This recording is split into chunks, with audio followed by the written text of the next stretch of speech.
Hello again, this is your host Pearls doing my Let's Play of King Dugan's Dungeon Light, the first pack on Newgrounds, and I'm currently debating on how I'm going to kill all of these roaches without ever running up here to protect myself, because that is the easy solution by just simply, whoops, the easy solution is to do something like that where I don't even know, how am I going to do it? Is there even a way to do this properly? Huh. I guess I could just ignore all of these, and would that... This would just open that up. How would this work?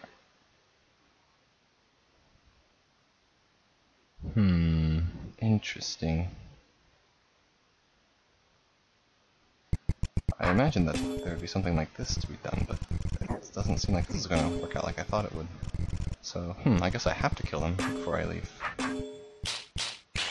Oops.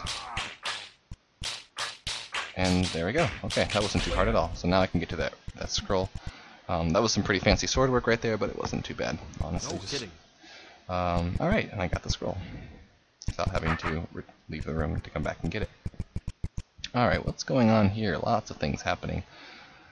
This would open that. I can't get to it yet. The first thing I can get to is this, which would open that door, which would allow me to do a great many things. So let's, I want to get these guys in here because I'll have to be facing this way or north or northwest to hit it, and then if the roaches are sitting here, they will be ready to pounce on me.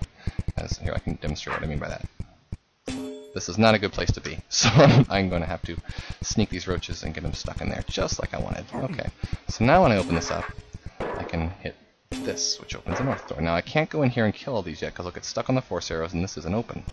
So I'm going to avoid that and head down this way.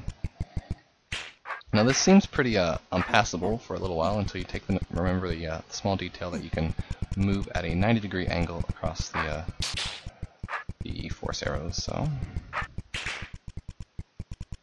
like nya, kind of a long roundabout way to get to things, but I don't really have a choice. And boom, kills all of those, and the room is done. Perfect. Hello, room again, and now what's up here? Now we learn about mimic potions in practice. Don't turn your back on mimics. Anyway, I will explain them without having to read the rules to you. Mimics, you get a single turn in which to place a mimic. Obviously, I want to do it over here because I won't be able to pass there myself. And then when you're ready to place it, you press the wait button to place them. And they will, as their name depicts, mimic your every move. Except when they bump into a wall and you don't bump into a wall, they get stuck and you don't. If they have to move diagonal, and they'll also interestingly obey roach, where if they have to move diagonal, or rather where you move diagonal and they should move diagonal but can move, they will take the vertical path just like you.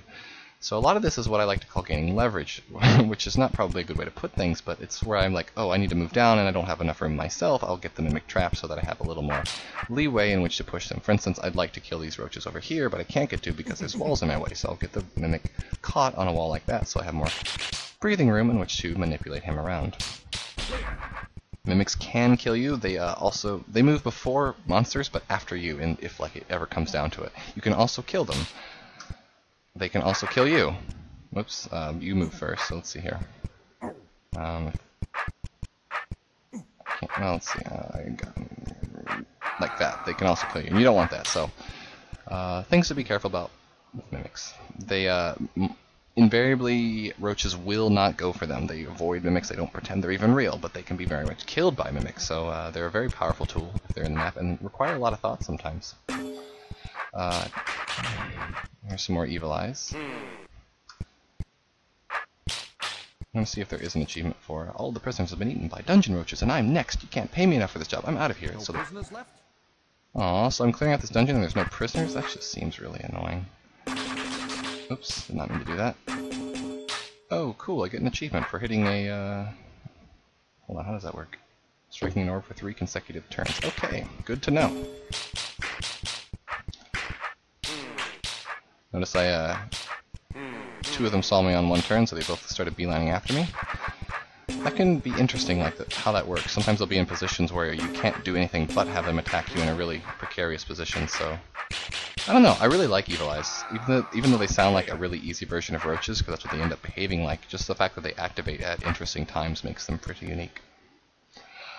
This is what everyone likes to call a roach maze or a tilt maze, where you have to guide the roaches out of the room without getting them trapped in some place. So I'm going to... Does this one have a... I do believe this does. Get all 3 roaches out before killing any of them in the 3rd level, yes. If they're gray like this, that means they're active in a given room, so... oops, yeah, okay. So I want to get all 3 roaches out without killing them first. So this will be requiring some thought. So let's see if I can't... I'm going to try to keep them all together-ish.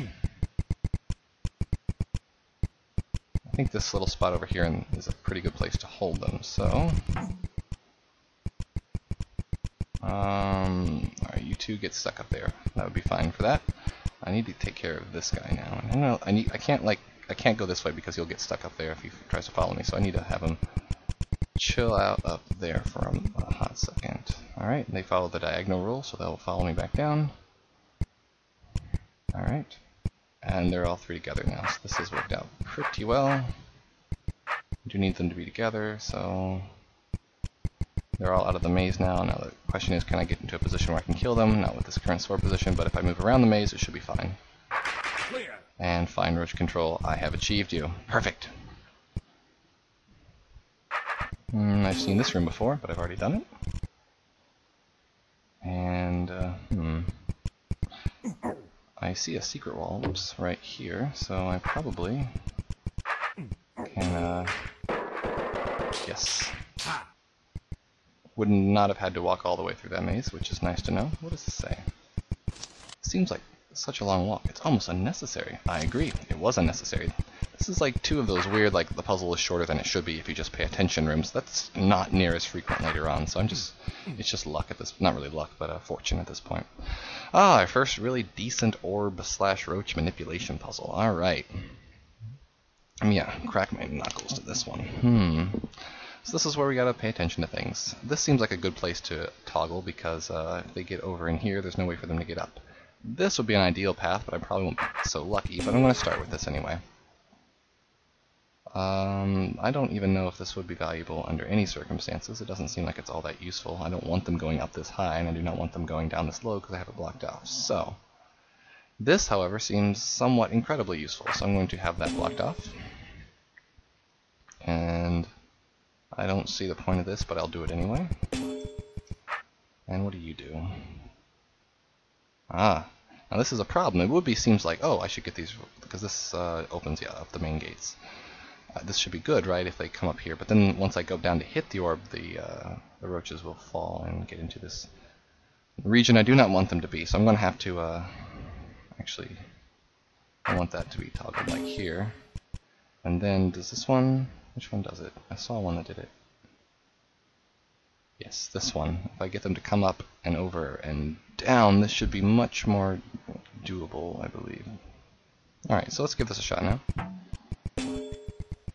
If I toggle these up here, I can get all of the roaches. Oops. Oops, oops. There we go. Roach, obviously you move first so they don't get the priority to move on to the platform first, which is good for me, and thus the puzzle would have been solved. Oh good, I get more than one backspace. Perfect, okay, so this is a good example of like a legitimate puzzle where the combat doesn't come in, where you have to think about your moves.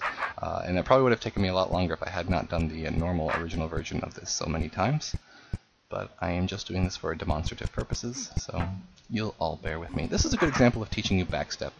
There's a good Let's Player, Malice Caliber, who it has a funny version of this room in the original Architects edition of this game, where he just does not get backstepping at all, or backslashing, and just spins so many times, swearing up and down like a sailor, about how to get out of this room, because when you hit this orb, it doesn't look like you have many options, but it's totally doable if you just take the normal but slightly advanced technique of backslashing like that.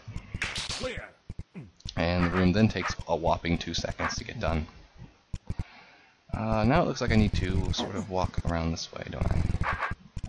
Clear out a couple of things in a general this way direction. Aha! The 8 Gates of Bill. A formidable puzzle indeed. It used to be a lot harder, but now I can expect the orbs to see what they do. In the original King Duke's Dungeon, you couldn't see what the orbs did. But now that we can click, la la la, we have have an option here.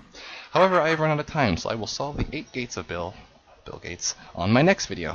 This has been your host Pearls doing King Duke and Sunshine Light, and I will see you all next time.